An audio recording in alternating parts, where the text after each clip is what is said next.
Make Me Laugh Media presents Comedy Insights. We give you the scoop on all things comedy, such as my first time I ever bombed, my favorite comedy special. What's it like to be a woman in comedy?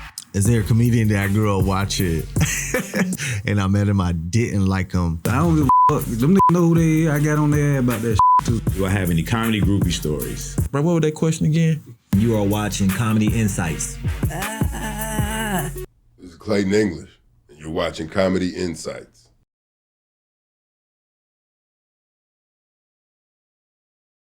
First person to take me on the road, I think it's gotta be Zoo-Man. Corey Zoo-Man Miller, man. He took me and Los on the road. Yeah, we went to like Athens.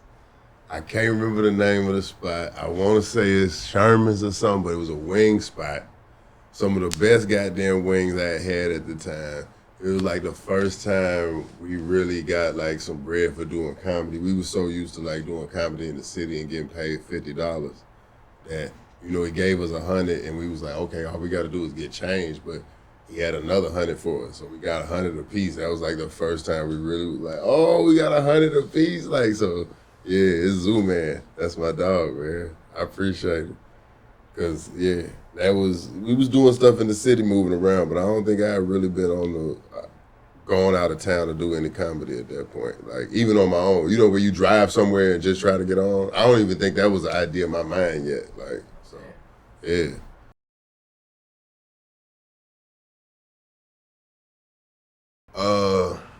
I like a comedy club, man. I just like how comedy clubs are set up. I like one of them old school comedy clubs with the low ceilings. I like a brick wall. I like a packed comedy club with people that came to see me. I don't mind doing it anywhere else. Theaters are cool too, but it's just something about that comedy club. It's like a level of intimacy.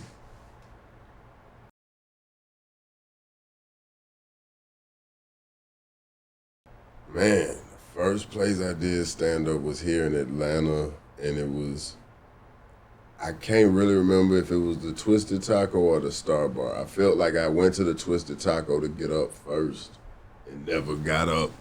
Well, I got up, but it took a few weeks, and in the meantime, I discovered the Star Bar, and I think I went there. So, yeah, we're gonna go with the Star Bar. Well, okay, hold on. See, now I gotta think about this. I smoke a lot of weed since I started comedy. But no, okay, so first place I went, I would go to the Punchline and I'd sign up, but I'd never go. Like, cause you had to sign up a week before. So I'd sign up that week and then I wouldn't go back the next week. So once I really locked it in and started wanting to do the comedy thing, I think I discovered the Twisted Taco. I went, they didn't put me up. I went, they didn't put me up. Found out about the Star Bar, went there, then came back to Twisted Taco and went there. So yeah, I think that's the right order.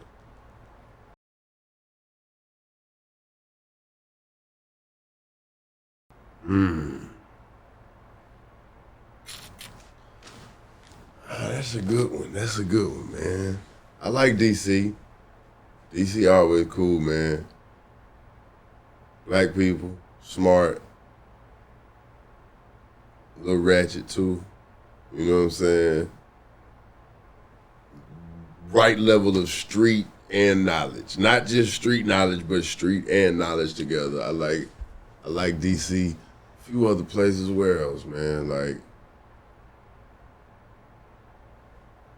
it's a few places in the South. South Carolina always show me love.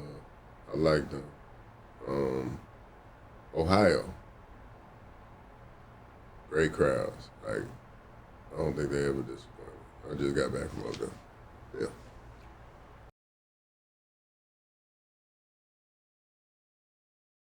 I mean, I ain't never went to see anybody do comedy before I started doing comedy. Like, I went to, other than just going to the comedy club, but it wasn't like a big name person. You said live, right? It would probably be whoever was hosting the taco. That's like Big Drew. Somebody like that, like, cause I didn't never bought a ticket before that, and I had only went to like the comedy club in Tallahassee, and I didn't stay in there long cause it stunk a little bit. It was a little funky in there, motherfucker, man. I said, oh, this what it is? I don't want to do this.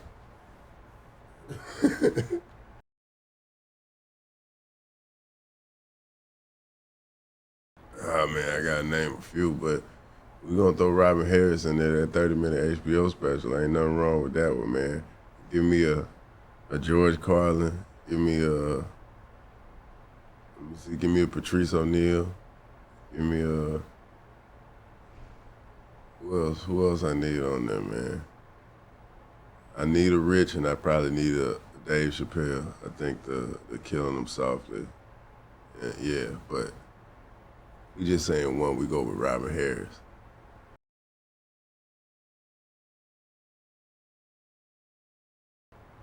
Man, I think I just always was gravitating towards it. Like even as a kid, that was amazing to me. Somebody know can stand up there and be funny for, 45 minutes, an hour, all funny shit. Like my parents, they ain't saying funny shit no more. They mad at each other. You know what I'm saying? It's been a few far between the jokes in here, but watching that and just seeing it and then having the ability to do it, like making people laugh and not even realize I'm doing it. Like just, oh, okay, people find it funny and I wouldn't all the way get it. Like, what you laughing at? Like, that's just how I think. And they be like, oh, that's funny. You should do comedy. Then I started hearing that in college, but it wasn't no thing that I ever really saw other than on TV. I had never put my hands on it. So, or knowing anybody that does it. You know people that work in offices. I don't know nobody that gets on stage. So I think somewhere along the line, I just thought, oh, you can only do comedy if you're in New York or LA. That's what I thought. But yeah.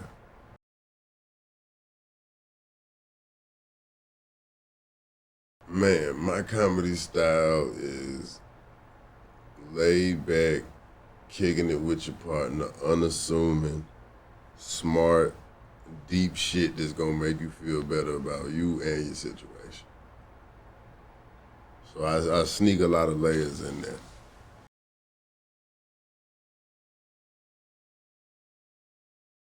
Yeah, man, I do, my power pose, do my stretching, try to get loose before I go up there. Might do a little shadow boxing, got a little mantra I might go through in my mind a few times.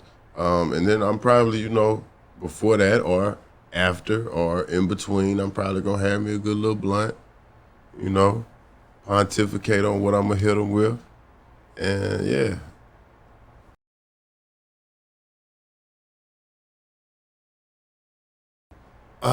First time I bombed. We was just talking about these, man. I really only got like two that I remember. One, I brought a girl to the show and it didn't go well. It did not go well at all. And I had done the joke somewhere else and they worked. So I thought they was finna cook. I thought I was finna do something. I got in there and it did not go. Then I had to ride back with her and listen to advice. Oh, you a coach now. Now you a coach. Maybe you shouldn't talk about that no more. Hey, shut up. I couldn't get her home fast enough, dog. So that just felt like, it like whenever, if I did bad, it'd just be like, I always wanted to get back up there. It was like, damn, okay, all right, that didn't work. Maybe because I did it like that, maybe I should, okay, cool. Like I would always retool it. It would never be like, oh, I don't want to get back up there. So it would really just be eagerness to get to the next time. And then one time, Uptown, Griff hosted, they do the keys thing. If you ain't got no, if you don't boo, nobody boos. But if you don't like them, shake your keys. You don't have keys, yell out keys. As soon as I get there, as soon as they cut the music off, they bring me up, they play the music, they cut the music off. I'm like, what's up, keys? They yell, like I say something about lady, whatever, talking about whatever. And I get a laugh. As soon as the laugh dies out, I'm like, all right, they like keys, and they play the music, and I got to get off stage. So I ain't even really feel bad about that one because they never gave me a chance. You know what I'm saying? And that's just how it is sometimes, but yeah.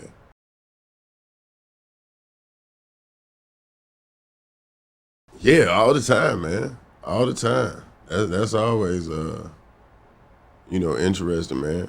Jamie Foxx, man, I hope he's on his road to recovery and doing well, man. He had, you know, I don't know if he runs the account, but he definitely left a comment under one of my jokes from '85 that I had said, and he quoted it, and that was dope. Cause I mean, that dude's amazing, man. What can he do? Like, yeah, and get well, so I can actually meet you, for real, big dog.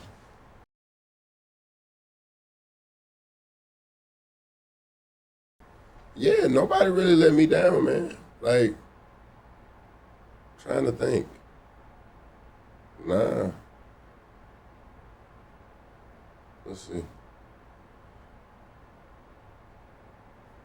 Nah, I've had good interactions with all the people I had a chance to, rock with.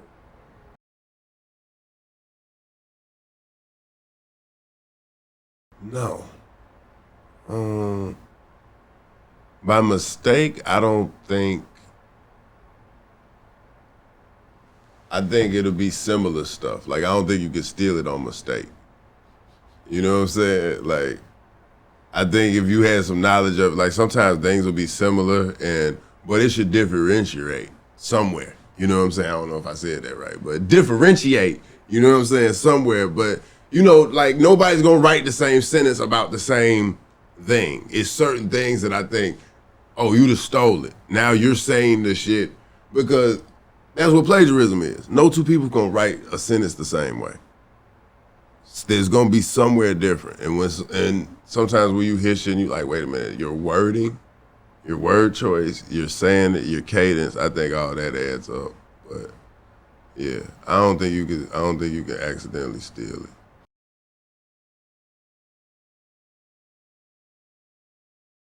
Yeah, definitely.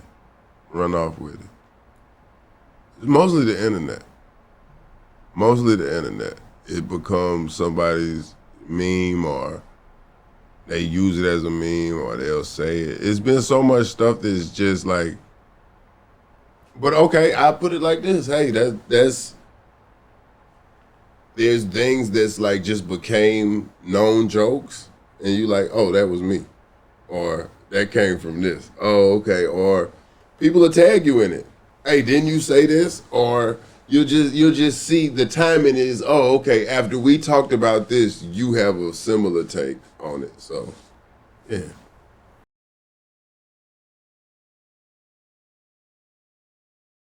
Misconceptions. That, I don't know, I guess we on all the time. Or this shit always fun. It ain't. It be fucked up sometimes, man. Like we spend more time doing other shit than we do on stage. You know, but everything we do is because of that stage, or we trying to get to it so we can keep doing what we do. So, yeah, I think people just, we work too. It might look easy, might look light, but it's heavy though, for real. This shit ain't easy.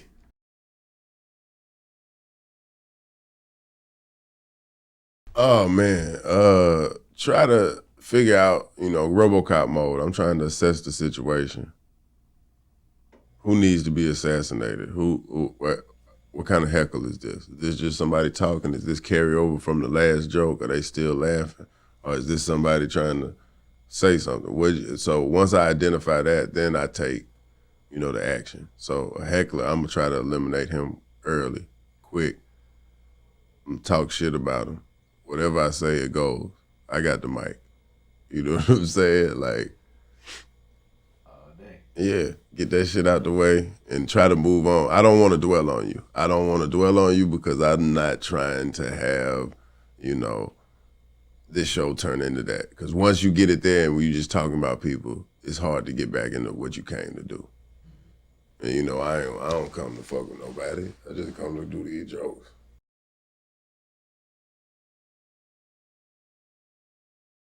Lots. Where should we begin? Yeah. Throwdown to Tampa. It was like a coordinated, everybody acted a fool at the same time so they didn't have to pay us. I had never seen no shit like this in my motherfucking life. I never seen no shit like this. Like, dude picked us up. It's already shady when the dude he's trying to give you other shit too. He's like, man, y'all good? Y'all need me to take y'all to the mall? Y'all need some clothes? No, we don't. You need a haircut? No, because we know how this goes. Like, you go take it out of our pay. You know what I'm saying? Y'all want something to eat? No, we ate. Hey man, I'm gonna just give y'all $100, man. If y'all go to the mall, here's go some flyers. I got some more tickets to drop off. I'm like, all right. So he gave us $100. That's all we got paid. Now we were supposed to get some more money. The show goes. The dude hosting the show does like 40 minutes up top. I'm supposed to go up first. He brings me up. I do my little, 20, whatever I'm supposed to do. He go back up, do another 40 minutes. They don't even get to bring the headliner up. Basically, everybody started getting up, leaving because he ain't talking about shit. But then multiple fights break out at the same time. You know what I'm saying? The dude who's supposed to give us our money, he go to the car, grab a 38. He come out like, nah, man, this ain't no valid show. I wish I could pay y'all. Like, it was just a bunch of bullshit, and it's like, all right, let's go, bro. Like, let's get the fuck out of here with this hundo. Like, that's what we got. That's it. But yeah.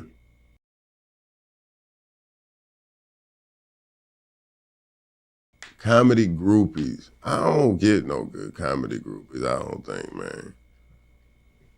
I don't think I get no groupies, man. Because a group means it's a group of them. It might be one oopie. I ain't have a group of oopies. Like, it was one, maybe, that liked some jokes one time. And I thought that was a fair exchange.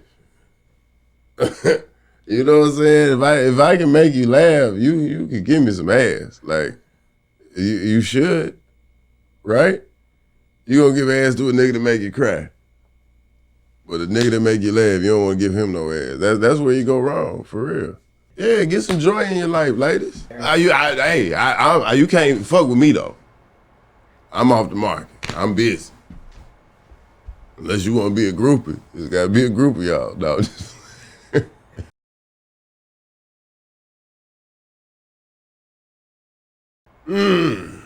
Most embarrassing moment as a comedian. I don't know. I think. I don't really be embarrassed, I guess. I ain't got no shame. Embarrassed as a comedian? I really can't name nothing.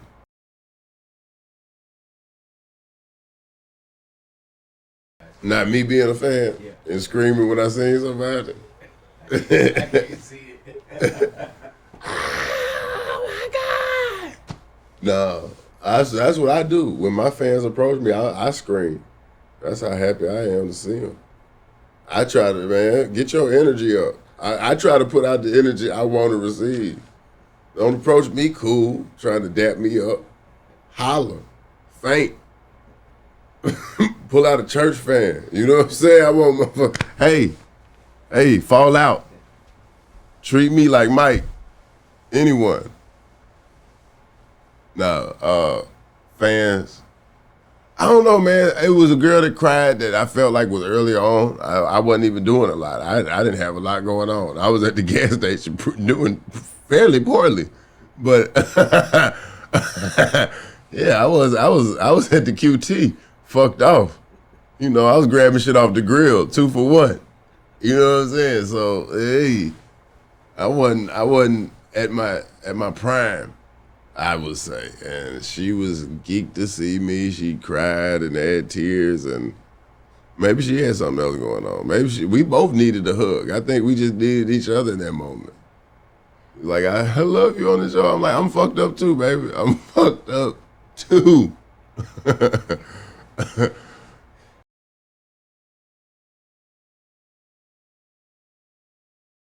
My truth? Man, my truth is this, man. Like, can't nobody tell you how to do this shit. Even if they do, it ain't gonna work for you. Probably. You take bits and pieces, take information, try to string it together, but you gotta formulate your plan. Like, the truth is, it's no one set path. Like, it really ain't. Like, they want to count me out, but you can't. You know what I'm saying? Like, as long as it's motherfuckers that, hey, man, like, I'm going to find who I'm there for. And who's there for me is going to be there. I just got to trust that. So, yeah, I think that's the truth about it, man. Ain't one way to get it. It's your way to get it.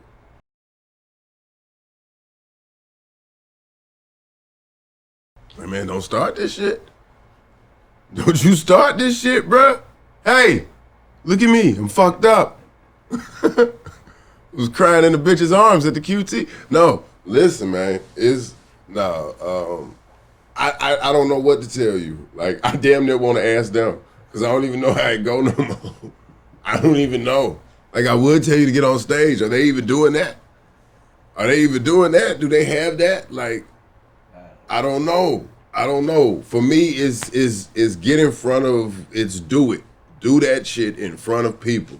However you do. I guess if you do it online, cool. But I would say nothing is a replacement for actually getting in front of people and actually getting laughs in real time. That is a skill that if you can cultivate, that works across a variety of industries. You know? So get up as much as you can. Get good. Get good at what you do. Figure out what works and work it, man. And don't get caught up in what you fucking think is funny. The audience is gonna tell you, man. Are they laughing? Don't ask me if you did good. You know. Did they laugh? If they didn't laugh, then, hey, man, what did they do? And then figure out how to turn that into laughter.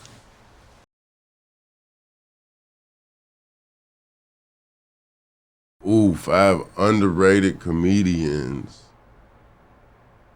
that people should know. Damn, I should be more in tune to know. Let's see. We got to rock with the city. Who we got in the city, right? Johanse Collins. Should check him out. Let's see. More people need to know. David Perdue, my dude, David. Got to do Lauren Knight. We got to throw her in there. We got Cameron Keys, funny. People need to check him. I think people know, but Mope funny as hell to me, man. Mope been funny. He a dog on that stage. Man, it's a bunch of people, man. I can't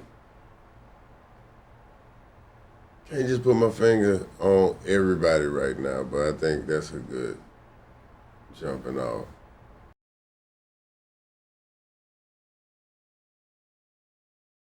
Man, I'm trying to be in some big Fortress of Solitude, Superman, Ice Castle type shit. You know what I mean? Like, nah. But yeah, for real. I'm trying to do it way bigger. Whatever it was, I'm trying to do it on another level. If I wrote on something, that whatever I wrote on, I'm trying to make it on my own the next time. If I wrote on a movie, I'm trying to make a movie. Hey man, what we got time for? Directing, writing, just whole just scaling up, selling a lot of shows, getting some shows sold.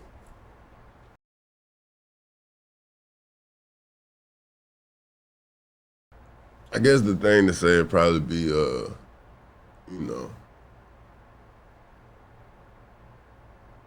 Last Comic Standing, winning that. But really for me is having my mom work for me and, being able to kind of make sure she's straight without having to work for somebody else for a little while.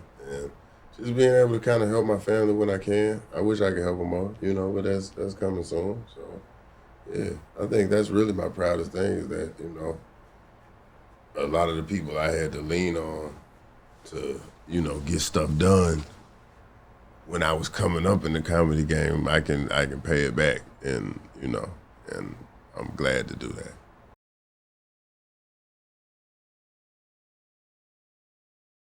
First comedy dollar. It was probably like really $1.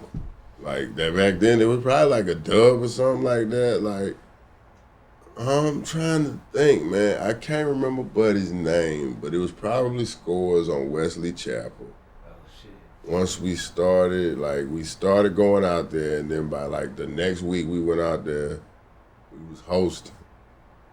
And I think we would get like $50 to host. And we swap it out and kept it running. Only place we seen the fight, the show keep going. Rest in peace, Dirty South.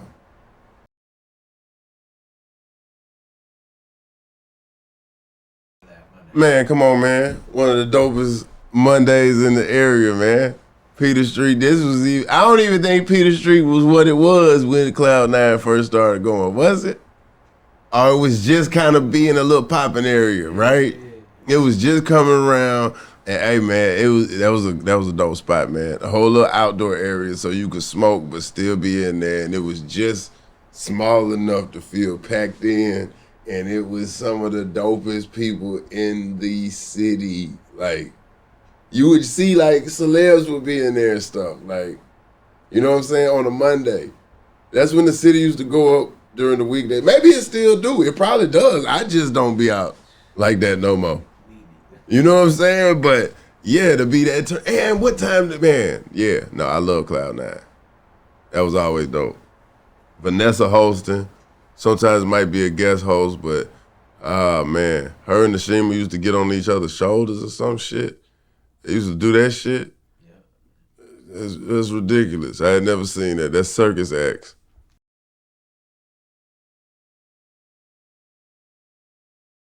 I don't. You think I just be singing lady songs? What kind of shit is this, man? It's Square Business by Tina Marie or Shaka Khan. Ain't Nobody. Yeah. Or any Sade, just about. I want to swing on whoever made Sade sad. This is a whole bunch of dudes that ride for Sade's sadness. Like, whoever made you sad, we will stomp him out. Let's go. I knew y'all was special, man. You did what I'm saying? Y'all make me laugh for life. Hello.